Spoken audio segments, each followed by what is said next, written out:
Hello, this is Lee Anthony Davis returning with part three of Doctor Who, William Hartnell to Ncuti Gatwa.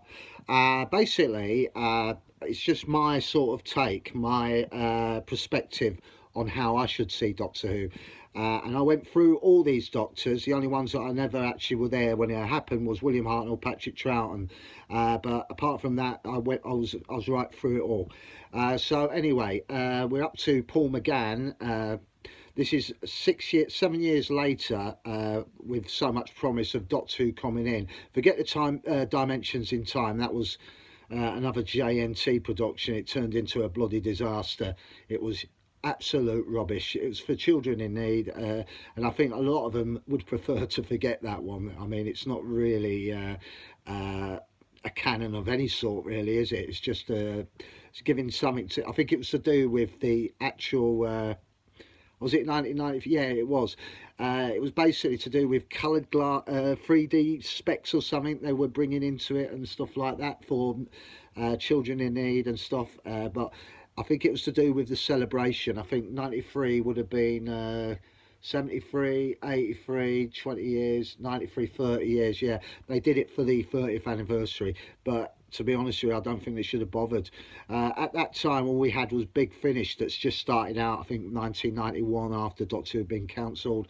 And you had comic strip as well doing Doctor Who.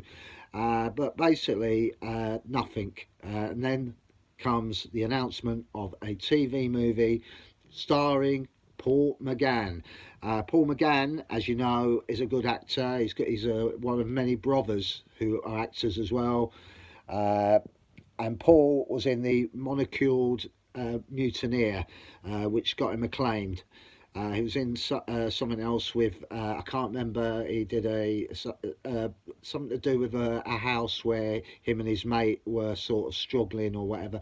But this one is what he really was remembered for. I think. Oh, yeah, that's right. What's he called? Not Grant. I can't remember. Yeah, Richard E. Grant. That's it. He appeared with Richard E. Grant as these two. I don't know. I think they were sort of living in this derelict house or something like that, and it was about survival or something like that, and getting money from somewhere and living together. But I think you'll remember the title. It doesn't matter. He's done a lot of credit. He's done a lot of stuff. And anyway, he got the job. I think it was his agent, Wendy Padbury, as you know, is Zoe Harriet, who was with the Patrick Troughton's. She was Patrick Troughton's assistant in Doctor Who. She retired eventually to become an agent. Anyway, Paul McGann got the job. And we had these Americans taking it over. This was to put on Fox TV or something in contrast to CBS. It was to do with the ratings war that was going on at the time. I think Roseanne was the biggest hit at the time, and it was very hard to see how anything would beat that, because Americans were nuts about their comedies, and basically, so science fiction and those sort of things didn't get a look in really much, not much anyway. There was Quantum Leap and stuff like that, but at the end, and Farscape, of course, but there wasn't much going on in the science fiction era. So anyway, Doctor Who had been off the air for 7 years. It wasn't going to make it on television, it was obvious, but they were going to bring a film TV, made for TV out. But it was aimed at American audiences, it's obvious. But unfortunately, the American audiences didn't take to it. The ones that were die-hard fans in America went to the conventions and all that, but it was to do with basically marketing it, and sort of hopefully a series would develop, but it never happened. And we got Daphne Ashbrook, who came into it as well, was she an assistant? She was a doctor, that's for sure.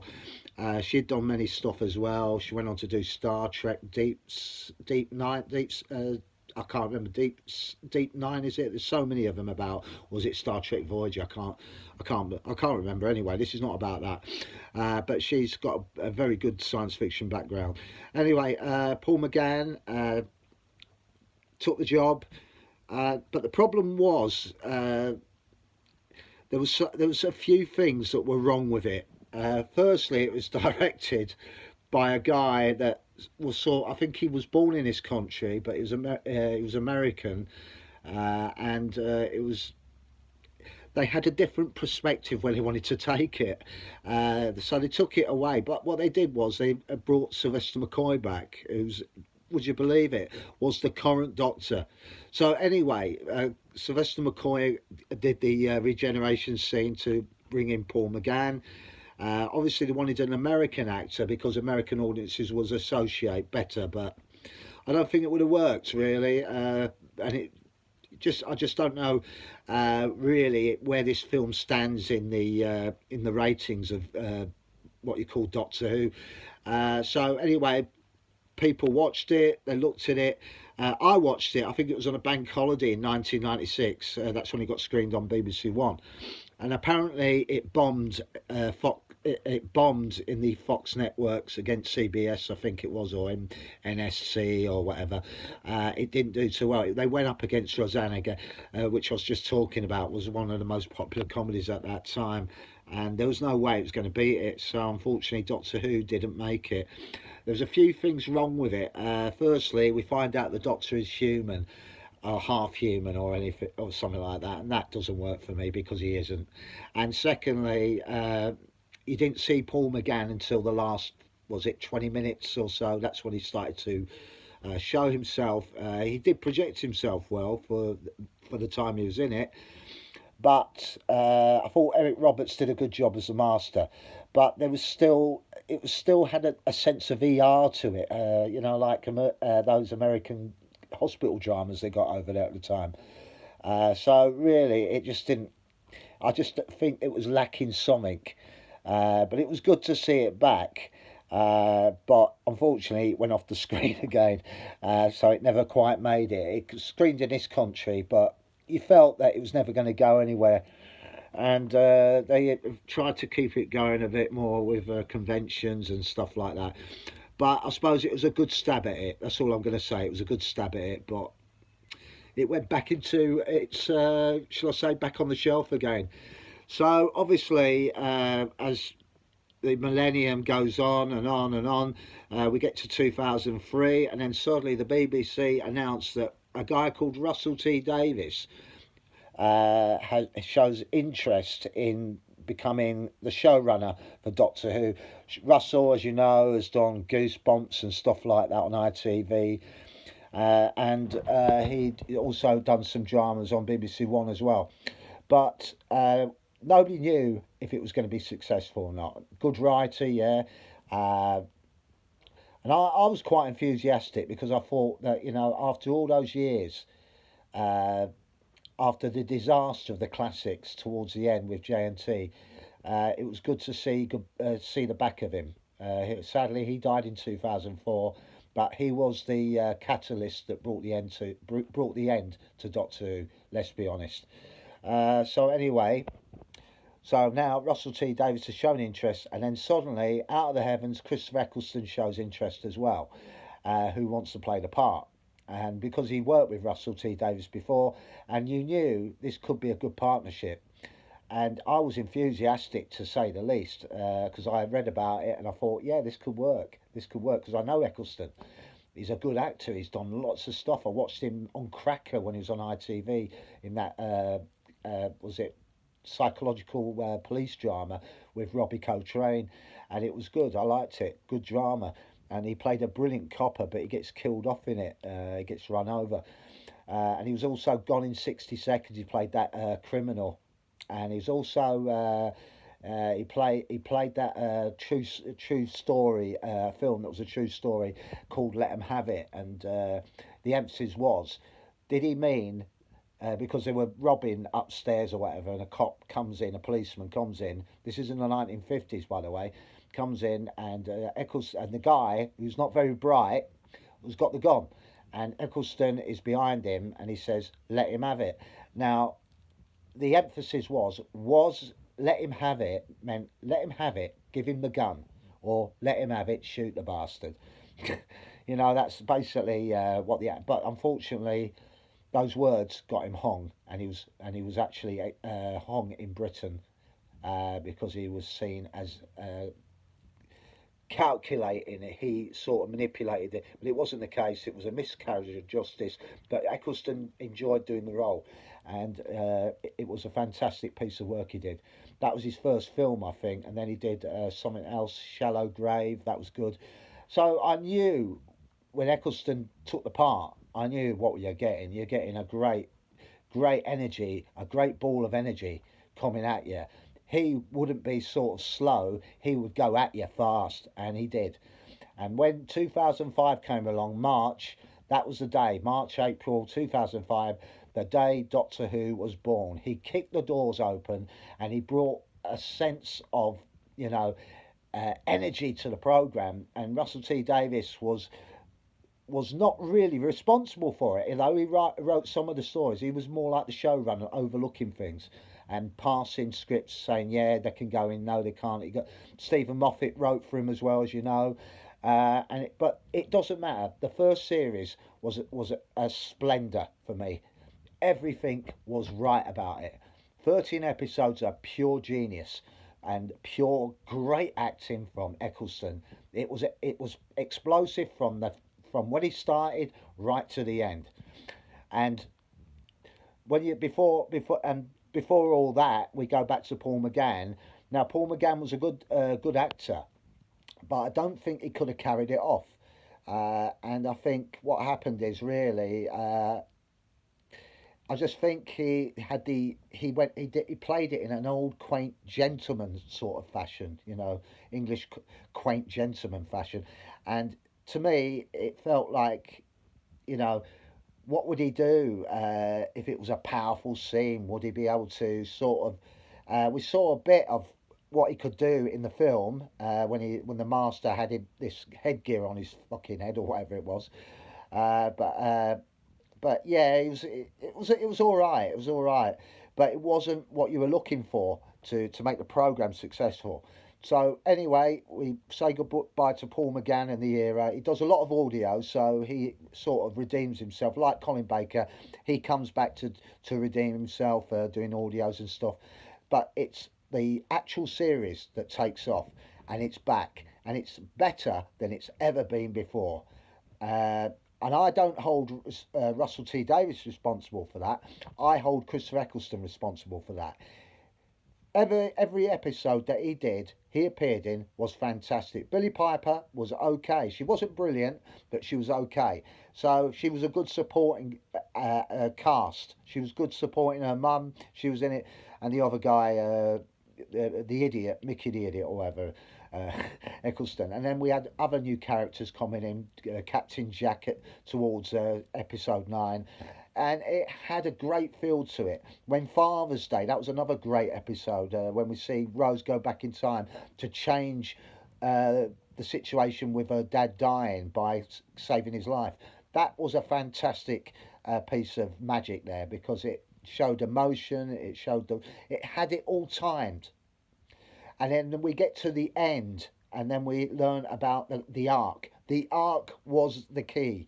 It was powerful right to the end. The music was superb. I just couldn't find a fault with it. All right, the farty aliens, they were a bit ludicrous, but they still were menacing as an alien, you know. Especially when they tore off when they ripped the skin off the human beings and got into them using a compression field round their waist. But anyway, I had no problem with series 1, and I thought that is the way Doctor Who should be done. That is, in my opinion, powerful drama, powerful performance, and what's more importantly, it works. And I thought we've got something good here, like Tom Baker when he came in, and Elizabeth Sladen, who's his number 2, his assistant, and she and him had a great chemistry. Billy and Chris had a great chemistry. It worked very well. Then it all started to go wrong. Unfortunately, Christopher Eccleston left because he didn't agree. This is true. He didn't agree with what the BBC wanted to do with it. Christopher Eccleston made that part. BBC wouldn't have bugger all if it wasn't for Eccleston. He was the one that kicked the doors open and got Doctor Who where it is. Russell T Davies, in my opinion, has shown his hand when he was doing it in series 2, 3 and 4 that it wasn't the same as series 1. And that is why Russell T Davies should never have come back, because I could see what the hell he was going to do with it. He's going to take it in a totally different direction. But you've got to remember, if it wasn't successful, he wouldn't be doing it anyway. It wouldn't be in his hands at all, would it? You've got to remember that. The first series was the difference between success and failure. Failure would have finished it. Success would have enlightened it to another level, and it did. And then suddenly we got another actor, David Tennant, who played it as a sort of buzzing energy all over the place, you know, bish, a bash, you know, and all that rubbish. I knew he was Scottish, but he put on the English accent very well, because he thought that the viewers might not like the Scottish accent. But it's proof it didn't matter, did it? Because Capaldi kept his accent.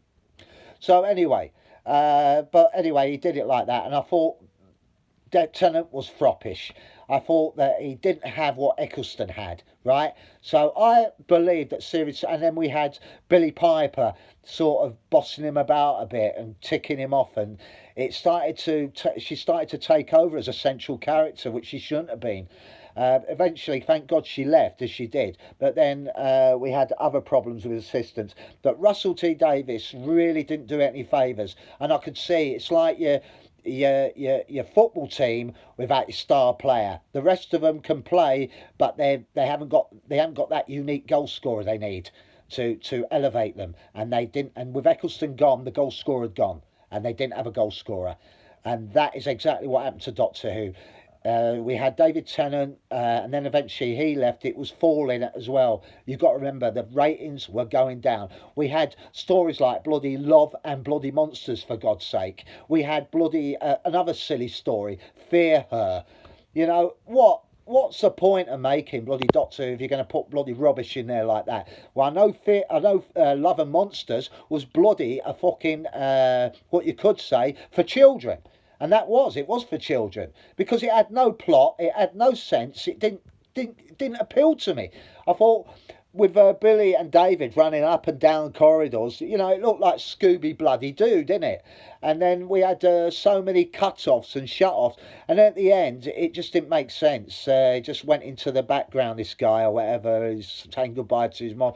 Where does that have any relation to what was going on? And I thought it was just a lazy way of writing it. That's all. It just didn't work. And then they did Fear Her after. Then they sort of redeemed themselves with the Cyberman story and the Dalek story at the end with Doomsday, and we said goodbye to Billie Piper. I think at the time, people got sick of her, you know, because she was sort of bossy and everything. So that was that. David Tennant had Martha Jones. That worked, but it was sort of, she was in love with him and stuff. It's not really needed, you know, because she's an assistant or a companion, whatever. But we don't have that. We could have had that with John and Katie and Sarah and Tom, but it never happened because they knew the guidelines, they knew the bases, they knew what they had to do, they knew the perimeters, and it worked because remember, you're doing it for the audience, not for yourselves. Remember that. So the audience has to be sort of informed. The assistant's there to inform the audience what is going on. That's why she asked the doctor questions. So that's what her role is, really.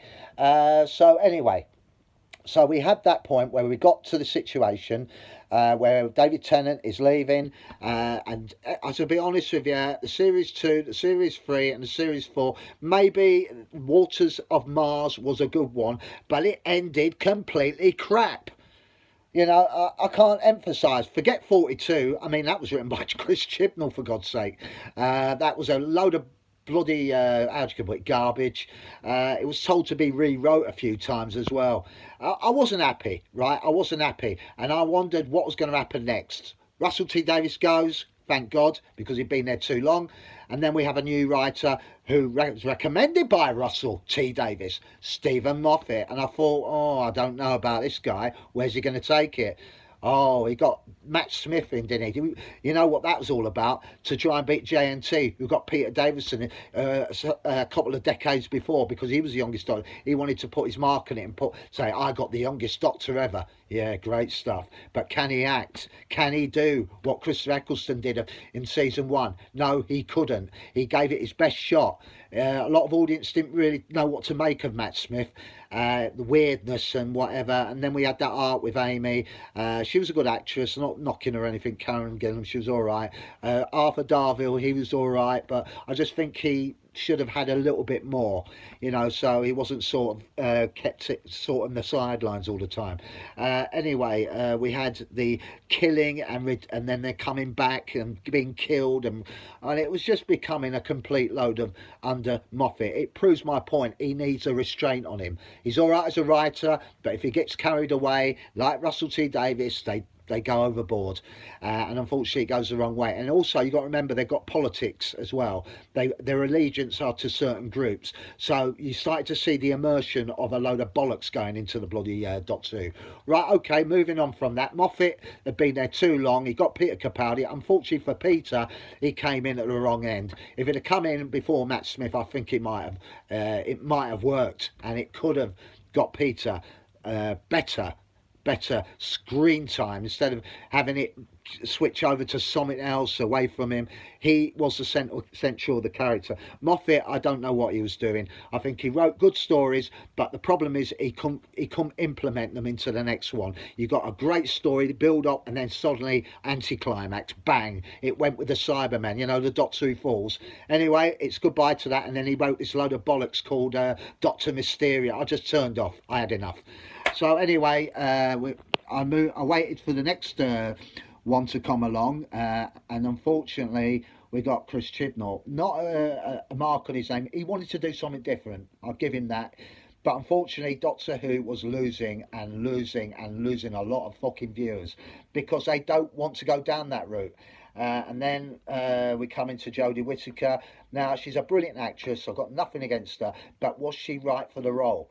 I mean, the way she acts and the projects and everything, does it work with Doctor Who? It does work with certain audiences, but some people like myself wonder who is that? Who is she acting for? What viewing? Where's it aimed at?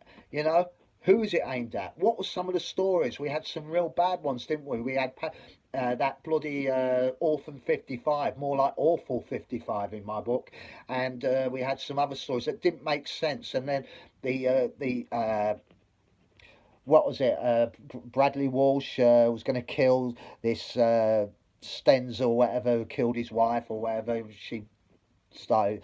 It was, and I thought, what is he going to do it or isn't he? And he didn't do it. So what was all that about? I thought, this is just bloody lazy writing. It's just sort of stretching it out.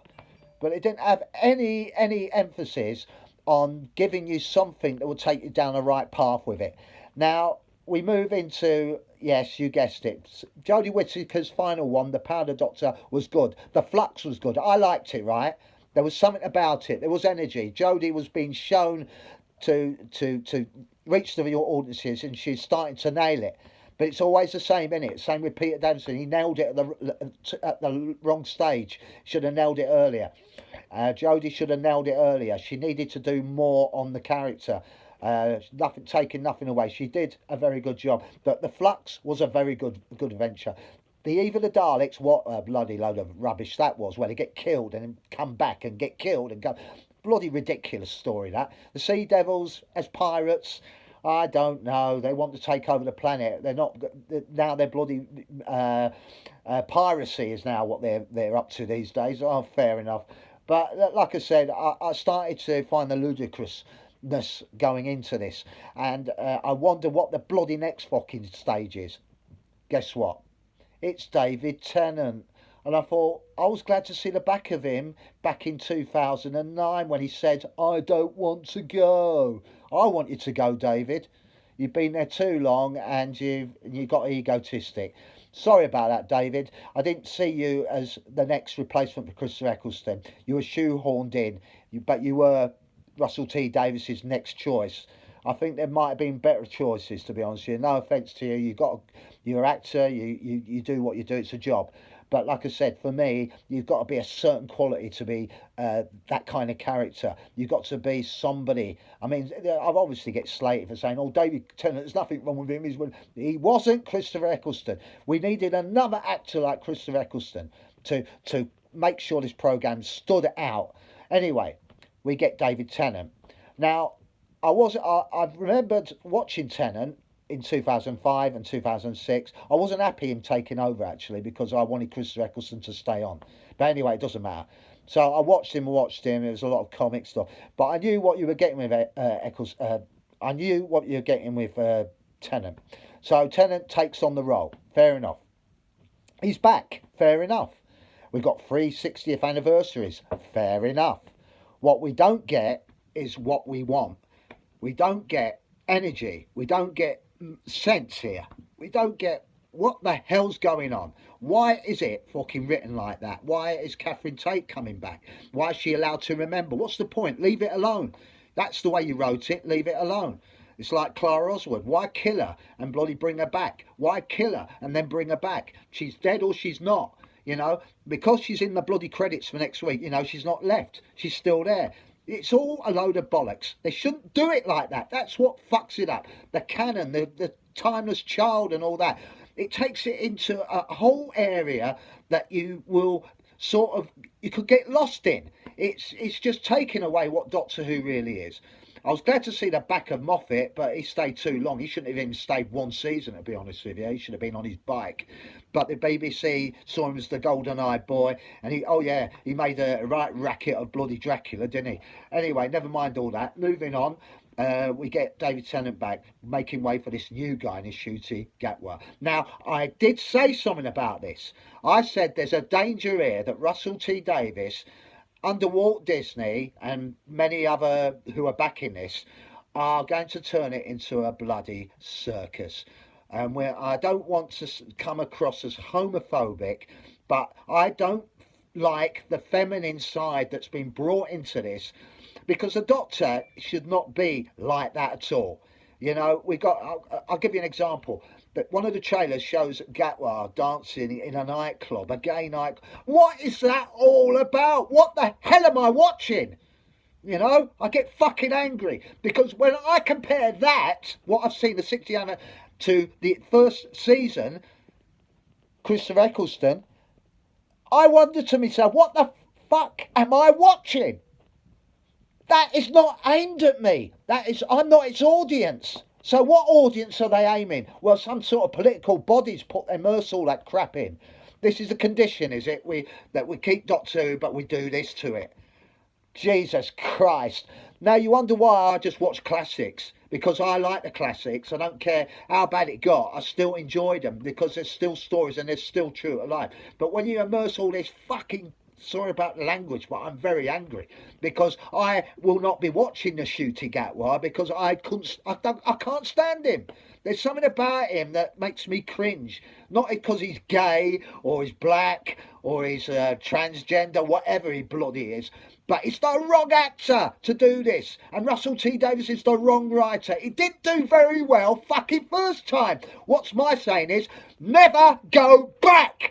But that's the BBC for you. What's the BBC doing? Oh, yeah, Jimmy Savile. Oh, we better turn people's heads away like that so we can draw their attention somewhere else. They are a grubby corporation and they're still defending paedophiles, right? And I don't care what anyone says. Why pay your tax to these idiots? Paying a bloody licence, not bloody worth it, is it? They're trying to renew themselves. Well, renew yourself somewhere else.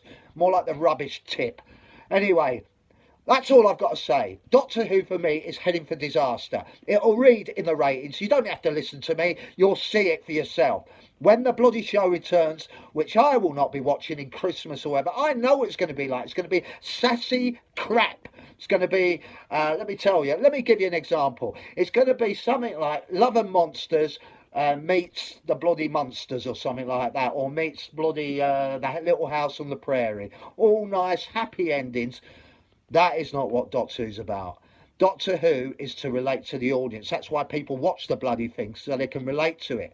They can understand. They want to know about emotion. The emotion is what brings the audience in. Engage the audience. What is engaging about that? It's just like watching Queer as Folk meets what, Star Trek? I don't know. Fucking hell, it's got something wrong with it, and unfortunately, I'm not buying into it. I'm not buying into it. All right, you can, but I'm not buying into it because I'm the customer. I've got to go and buy these bloody DVDs for God's sake. How can I enjoy buying that, putting it in a collection, and knowing this was crap? Like Love and Monsters, this is crap. How am I going to watch that? I can't watch it, but it's part of the collection.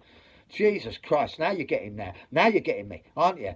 Right. There's enough. There's enough said about that. Right.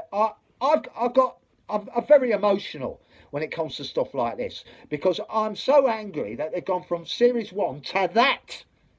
You know, I was hoping that somewhere along the line they'd have bloody sense and think, look, let's do something that the fans will like. Not let's do something that we can appease the political bodies behind us, the fan base for that rubbish. Oh, but anyway, that's me finished. I don't want to go on about it, but I can guarantee you, Doctor Who's ratings will fall. It won't be it won't be for classic fans. I can guarantee you. Walt Disney, if I know Walt Disney, it will be. I'll tell you what, I'm expecting Mickey Mouse to pop in and Donald Duck as a sort of in the TARDIS very shortly. It's that bad. Okay, then I've had enough. I've got to go. This is Lee Anthony Davis signing off. Hope you enjoyed this video. There's 3 of them I've made, part 1, part 2 and part 3. And I told you, this is heading for a big crash, this Doctor Who thing. All right? And you know where you heard it first from me. Thank you for watching. Bye for now.